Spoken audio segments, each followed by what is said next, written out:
4, 3, 2, 1। अगर आप आयकर की सीमा घटाते हैं तो आपको राहत देने के लिए अन्य उपाय अपनाने पड़ेंगे। अभी वेतन आयोग की मांग की जा रही है, प्रदर्शन हो रहे हैं। केंद्रीय कर्मचारी अपने लिए अतिरिक्त भत्ते की मांग कर रहे हैं। आप वेतन आयोग भी नियुक्त नहीं करना चाहते और उनकी जेबों को हल्की करना चाहते हैं। दोनों बातें साथ नहीं चल सकती।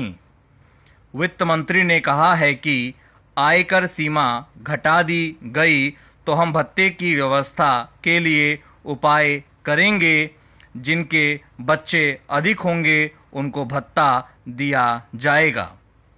और अब राज्यसभा में कहा गया कि क्या इससे परिवार नियोजन का जो कार्यक्रम है उस पर असर नहीं पड़ेगा।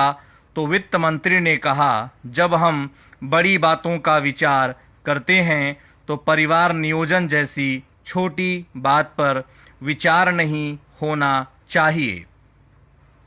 मैं नहीं समझता कि कभी परिवार इतनी बड़ी बात बन जाता है और कभी छोटी बात बन जाता है।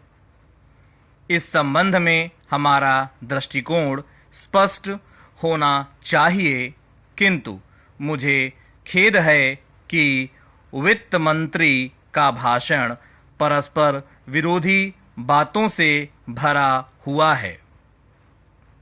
जब यह कहा जाता है कि पहली योजना के परिणाम स्वरूप ही आम जनता के जीवन स्तर में कोई बहुत ऊंची वृद्धि नहीं हुई, तो वित्त मंत्री कहते हैं कि एक योजना से यह काम संभव नहीं है।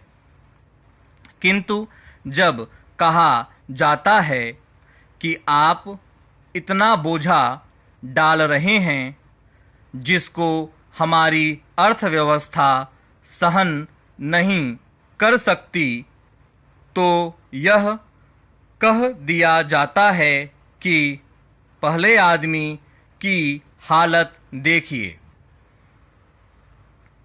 हम भविष्य का विचार करें, यह ठीक है, किंतु उसके लिए वर्तमान को बिल्कुल बलि पर चढ़ा दें, यह शायद ठीक नहीं होगा।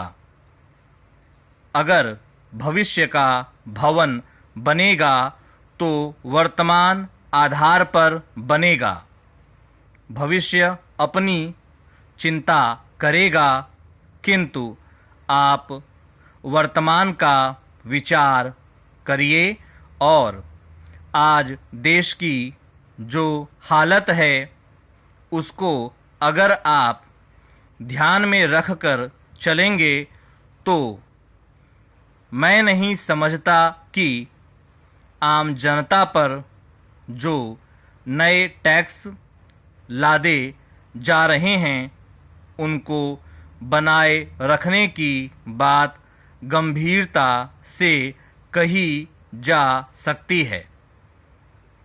कल मैंने कहा था कि इस सदन ने पंचवर्षीय आयोजन को स्वीकार किया है। यह सदन उसको बदल भी सकता है। शायद बदलने की बात मेरे बहुत से मित्रों को पसंद नहीं आएगी। अभी प्रधानमंत्री ने कहा कि हम काट छांट नहीं करना चाहते, हम फैलाना भी नहीं चाहते। तीसरा रास्ता क्या है? वह यह है कि हम जिस रास्ते से चल रहे हैं उसी पर चलेंगे। आप बहुमत में हैं, आप उस रास्ते पर चल सकते हैं, किंतु जिस जनता को आप साथ लेकर चलना चाहते हैं उसके गले के भीतर यह बात उतारनी है कि वह त्याग और बलिदान की क्षमता रखती है।